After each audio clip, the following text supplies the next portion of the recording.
நாம் தமிழர் கட்சி ஒருங்கிணைப்பாளர் சீமான் அவர்கள் தற்பொழுது ரஜினிகாந்தை சந்தித்திருப்பதாக தகவலானது வெளிவந்துள்ளது. ஏற்கனவே இவர் யாருடன் கூட்டணி வைக்கப் போகிறார் என்ற ஒரு சூழ்நிலையில் தற்பொழுது இந்த ஒரு சந்திப்பானது மிகப்பெரிய ஒன்றாகவே பார்க்கப்பட்டு வருகிறது.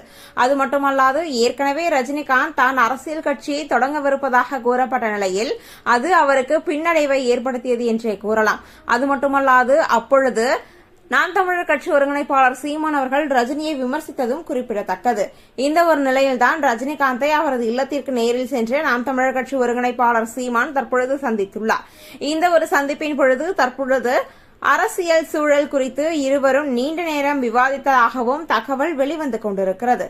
என்ன பேசினார்கள் என்பது யாருக்கும் தெரியாத ஒரு நிலையில் இவர்கள் 2026 தேர்தலை பற்றிதான் விவாதித்திருக்கிறார்கள் என்ற ஒரு தரப்பு தற்பொழுது செய்தியானது வெளியாகியுள்ளது. அது மட்டுமில்லாமல் தற்பொழுது நடிகர் விஜயின் அரசியல் வருகை மிகப்பெரிய ஒன்றாக கருதப்படும் இந்த ஒரு சூழலில் நடிகர் ரஜினிகாந்தை நாம் தமிழர் கட்சி ஒருங்கிணைப்பாளர் சீமான் அவர்கள் சந்தித்துள்ளார்.